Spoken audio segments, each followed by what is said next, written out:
दोस्तों, आज के हमारे जो महत्वपूर्ण प्रश्न रहेंगे वो लगभग 50 प्रश्न हैं, ठीक है। और हरियाणा की जो वन संपदा है, ठीक है, तो उसके रिलेटेड हमारे क्वेश्चन रहने वाले हैं। बिल्कुल बेसिक से लेकर के एडवांस तक हम सभी क्वेश्चन को जो है कवर करेंगे। और इस टॉपिक से बाहर शायद ही कोई इस टॉपिक का क्वेश्चन रहने वाला है। तो स्टार्ट करते हैं आज की वीडियो। सबसे पहला क्वेश्चन ये है कि हरियाणा वन विकास निगम की स्थापना कब होती है। हरियाणा वन विकास निगम की स्थापना होती है जी 1989 में 7 दिसंबर 1989 में हरियाणा वन विकास निगम की क्या होती है, स्थापना हो जाती है। उसके बाद वन संपदा एवं पर्यावरण प्रशिक्षण केंद्र कहाँ पर है। याद रखोगे, गुड़गांव में है, ठीक है। वन संपदा एवं पर्यावरण प्रशिक्षण केंद्र। उसके बाद पर्यावरण न्यायालय कहाँ पर है। पर्यावरण न्यायालय हरियाणा में कितने हैं टोटल, 2 पर्यावरण न्यायालय हैं। एक फरीदाबाद में है और दूसरा कहाँ पे है, कुरुक्षेत्र में है। ओके। उसके बाद आता है वन विभाग हरियाणा की वन पत्रिका कौन सी है। ये इंपॉर्टेंट क्वेश्चन है कि वन विभाग की जो पत्रिका है वो कौन सी है। गीता उद्बोधन, नाम याद रखोगे, गीता उद्बोधन। पाइन व चीड़ वृक्ष की प्रधानता किस क्षेत्र में पाई जाती है। इस प्रकार के जो वृक्ष हैं, जो पेड़ हैं, वो कहाँ पे पाए जाएंगे, वो पहाड़ी इलाके में पाए जाएंगे। तो इसका आंसर क्या रहने वाला है, शिवालिक जो है इसका आंसर रहने वाला है। ओके। शिवालिक की जो पहाड़ियाँ रहेंगी वहाँ पे पाइन और चीड़ वृक्ष की जो है प्रधानता आपको देखने को मिलेगी। जो साल वृक्ष है ना, साल वृक्ष की जो लकड़ी है बड़ी फेमस है।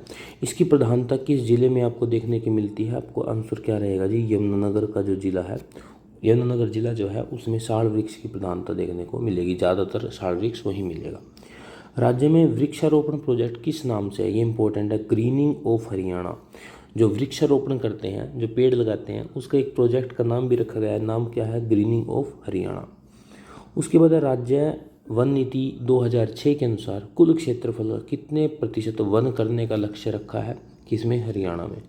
कि टोटल एरिया का इतने परसेंट तो कम से कम वन होना चाहिए। तो ये कितना है जी, 20% है। किसकी नीति के अनुसार, 2006 की राज्य वन नीति। राज्य वन नीति मतलब हरियाणा ने ही अपने राज्य के लिए खुद ये वन नीति बनाई है, ना कि राष्ट्रीय है।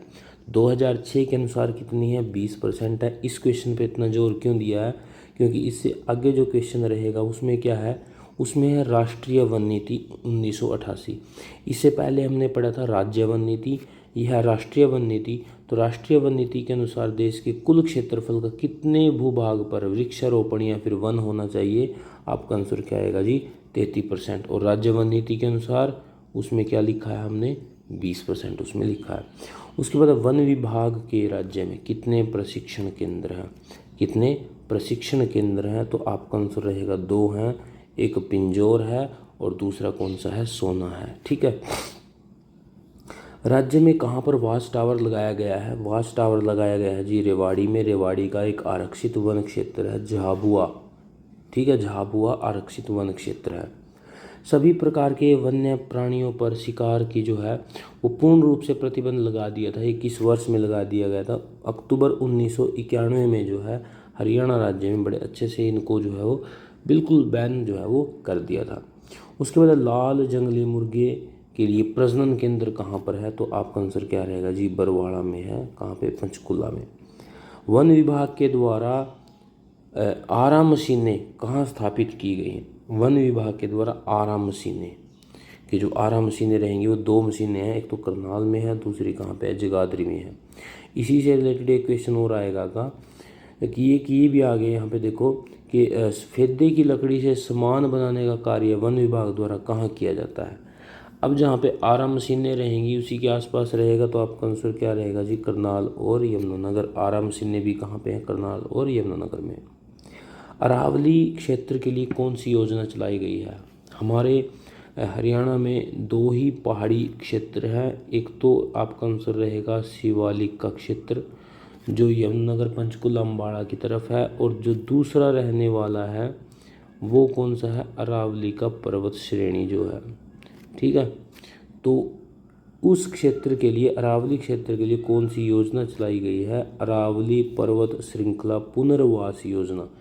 इस यहाँ से जो है उत्खनन का बहुत ज़्यादा कार्य हुआ, इस वजह से ये श्रृंखला के लिए ये योजना चलानी पड़ी कि अरावली पर्वत श्रृंखला पुनर्वास योजना।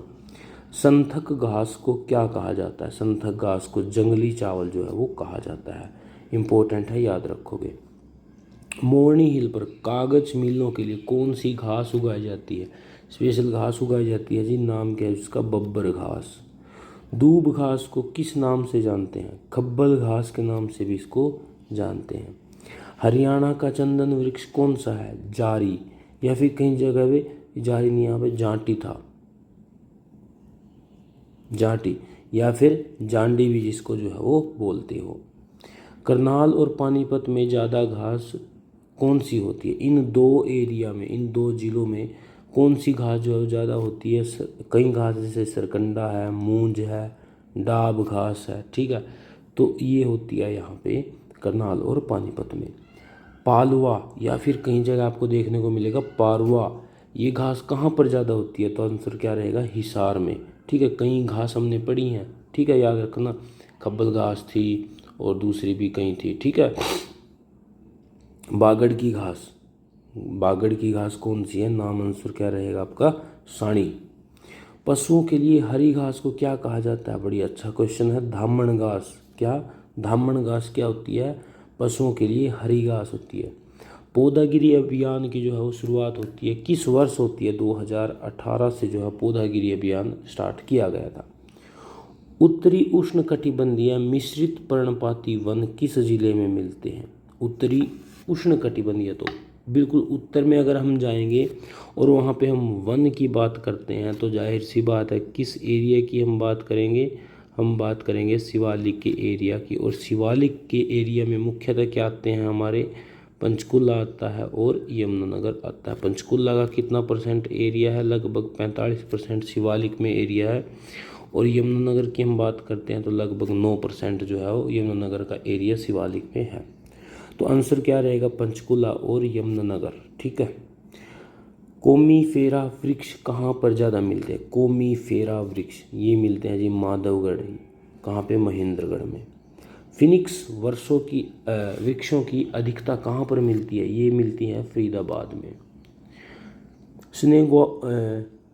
एनोगाइसस पेंडुला, जिसको आप ढोक भी बोलते हो, डाक भी बोलते हो, कहाँ मिलते हैं? नाम है अरावली में मिलते हैं। अरावली में मुख्यतः किस जगह पे? गुड़गांव में। एनोगाइसस पेंडुला। जो बांस वन है वो किस जिले में मुख्यतः मिलते हैं? आंसर क्या रहेगा? पंचकुला में, या फिर आप कालका एक जगह है पंचकुला में, मुख्यतः वहाँ पे है बांस वन। साल्वाडोरा वन, या फिर आप जिसको बोल सकते हो जाल वृक्ष, मुख्यतः रूप से किन जिलों में ये मिलते हैं? आपका आंसर क्या रहेगा? अरावली जो क्षेत्र है, महेंद्रगढ़ और रेवाड़ी जिलों में ये मिलेंगे जाल वृक्ष या फिर साल्वाडोरा वन। राज्य औषधीय पादप बोर्ड की स्थापना कब होती है? ये होती है 2002 में। और कहाँ पे होती है? पंचकुला में ये होती है राज्य औषधीय पादप बोर्ड। प्राणवायु देवता पेंशन योजना क्या है?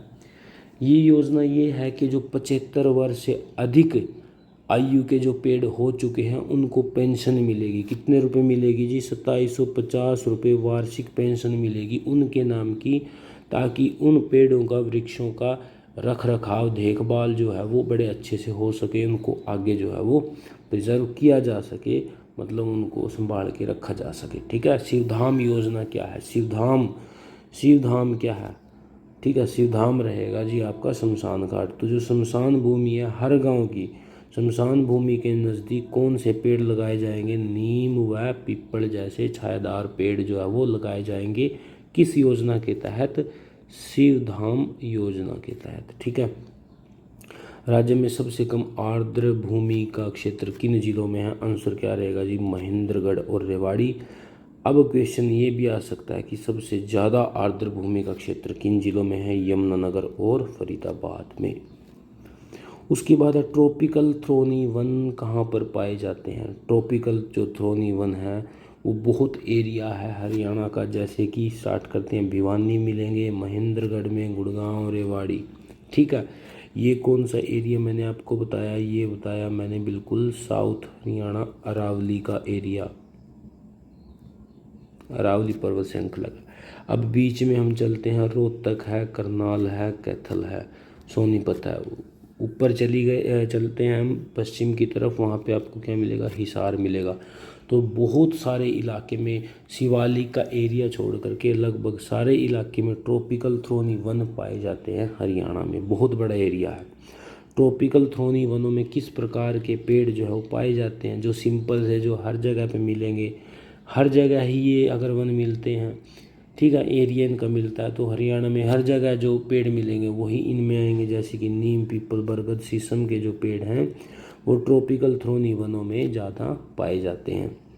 हरियाणा के शिवालिक क्षेत्र में किस प्रकार के वन पाए जाते हैं, सब ट्रॉपिकल पाइन वन, जैसे चीड़ का हो गया है ना ये। हरियाणा में कितने प्रकार के वन पाए जाते हैं, हरियाणा में वैसे तो 3 प्रकार के वन पाए जाते हैं, जो ऊपर के जो 2 हैं वो मुख्य हैं, ठीक है। 3 प्रकार के वन कौन से हैं, उष्ण कटिबंधीय शुष्क पर्णपाती वन, फिर है उपोष्ण कटिबंधीय पाइन वन, और फिर है उष्ण कटिबंधीय कंटीले वन, ठीक है। जो हरियाणा में मुख्यतः है वो 2 ही पाए जाते हैं, ठीक है। ये भी पाए जाते हैं बट ये इतने एरिया में नहीं है जितने में ये है। उष्ण कटिबंधीय शुष्क पर्णपाती वन क्या है, ये मिलेंगे आपको राज्य का मैदानी जो क्षेत्र रहेगा, ठीक है। शुष्क पर्णपाती आ गया ना यहाँ पे। और दूसरा उपोष्ण कटिबंधीय पाइन वन, जहाँ पे पाइन की बात आ गई, इसका मतलब ये है कि वो पहाड़ी इलाका है, वो क्या है, पहाड़ी इलाका है। तो उपोष्ण कटिबंधीय पाइन वन शिवालिक क्षेत्र आपको बताया था, पंचकुला, यमुनानगर और अम्बाड़ा, ये 3 जिले मुख्यतः जो है वो शिवालिक क्षेत्र में आते हैं। तो उष्ण कटिबंधीय शुष्क पर्णपाती वन क्या रहेगा, हमारा जो मैदानी क्षेत्र रहेगा उसका जो है ये वन पाए जाएंगे। उपोष्ण कटिबंधीय पाइन वन, पाइन जो चीड़ है, जो पाइन है, इसके वृक्ष कहाँ पे पाए जाते हैं, पहाड़ी इलाके में। तो उपोष्ण कटिबंधीय पाइन वन कहाँ पे मिलेगा, शिवालिक क्षेत्र में मिलेंगे। राज्य में वन क्षेत्र कितना है, किलोमीटर के हिसाब से पूछा है। तो वन क्षेत्र लगभग आप कितना रखोगे याद, 1600 किलोमीटर स्क्वायर का आप याद रखोगे, 1603.48। उसके बाद है वृक्षावरण, एक तो वन है, एक वृक्षावरण है। वृक्षावरण लगभग आप कितना याद रखोगे, 1400 किलोमीटर स्क्वायर याद रखोगे। 1400 ये था और 1600 ये था, तो ये कितना हो गया, लगभग 3000 किलोमीटर स्क्वायर। क्या 3000 किलोमीटर स्क्वायर क्या है, वन का क्षेत्र है और वृक्षावरण का क्षेत्र है, दोनों को मिक्स करके है ये। तो ये कितना है जी, वृक्षावरण 1425 किलोमीटर स्क्वायर। राज्य के ग्रामीण क्षेत्र में सबसे ज़्यादा पाए जाने वाला वृक्ष कौन सा है, सफ़ेदा जो है ग्रामीण क्षेत्र में सबसे ज़्यादा मिलेगा, और शहरी में मिलेगा आपको नीम, ठीक है। सबसे ज़्यादा वन क्षेत्र किन जिलों में है, वन क्षेत्र की बात की है, मतलब कि हमने पूछा है किलोमीटर स्क्वायर के हिसाब से कौन सा रहेगा, पंचकुला में 392, लगभग जो है आप 400 किलोमीटर स्क्वायर का जो अंदाज़ा लगा सकते हो कहाँ पे, पंचकुला में, कि सबसे ज़्यादा वन क्षेत्र पंचकुला में है 400 किलोमीटर स्क्वायर में। उसके बाद सबसे कम की अगर मैं बात करता हूँ तो कम मिलेगा जी आपको पलवल में, मात्र आप 13 किलोमीटर स्क्वायर याद रखोगे, एग्जैक्ट आंसर है 13.56 वर्ग किलोमीटर। उसके बाद क्षेत्रफल में वन का क्षेत्रफल कितना, परसेंटेज के हिसाब से पूछा है, ठीक है। तो राज्य में कितना है जी क्षेत्रफल के हिसाब से, वन का क्षेत्रफल 3.63 पर, लगभग 3.5 आप याद रख सकते हो कि हरियाणा का जो वन क्षेत्रफल है उसके टोटल एरिया के हिसाब से वो सिर्फ 3.5% है।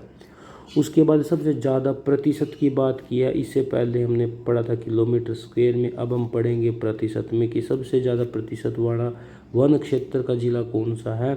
तो आंसर रहेगा जी आपका पंचकुला। पंचकुला क्यों भी रहेगा, एक यह भी याद रखोगे कि जो शिवालिक का एरिया है सारा का सारा पंचकुला तो शिवालिक में चला गया, तो शिवालिक में क्या रहेंगे, वन ही रहेंगे।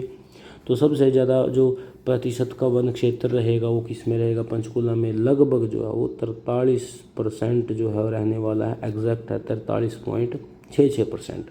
सबसे कम की मैं बात करता हूँ वो है फतेहाबाद। अब की बार फतेहाबाद जो है वो चेंज हुआ है किसमें, परसेंटेज में।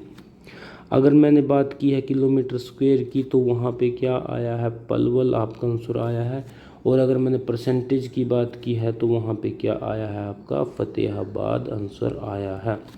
ये परसेंटेज के हिसाब से सबसे कम है और ये किलोमीटर एरिया के हिसाब से सबसे कम है। झाड़ियों का क्षेत्रफल कितना है जी, लगभग 150 रहेगा, तो 558 किलोमीटर स्क्वायर जो है उसका आंसर रहेगा। और थोड़ा रफली याद रखोगे तो 150 किलोमीटर स्क्वायर जो है आंसर रहने वाला है। सबसे कम झाड़ियों वाला जिला कौन सा है, महेंद्रगढ़ रहेगा, पलवल रहेगा। ठीक है, तो दोस्तों ये था हमारी आज की वीडियो जिसमें इम्पोर्टेंट क्वेश्चन हमने जो है वो कवर किए हैं। ओके, एक हमने जो है वो लास्ट में क्वेश्चन पढ़ा था, वो शायद गलत पढ़ाया गया है। वो क्वेश्चन ये है कि सबसे ज़्यादा कम झाड़ियों वाला ज़िला कौन सा है ना। ये इस टाइप से आएगा कि सबसे ज़्यादा झाड़ियाँ कहाँ पे हैं, सबसे कम झाड़ियाँ जो है वो कहाँ पे हैं। तो सबसे ज़्यादा झाड़ियों वाला ज़िला क्या रहेगा, महेंद्रगढ़ रहेगा। और सबसे कम झाड़ियों वाला ज़िला कौन सा रहेगा, पलवल आपका रहने वाला है। तो दोस्तों ये होती है हमारी यहाँ पे वीडियो ख़त्म। ओके, थैंक यू दोस्तों।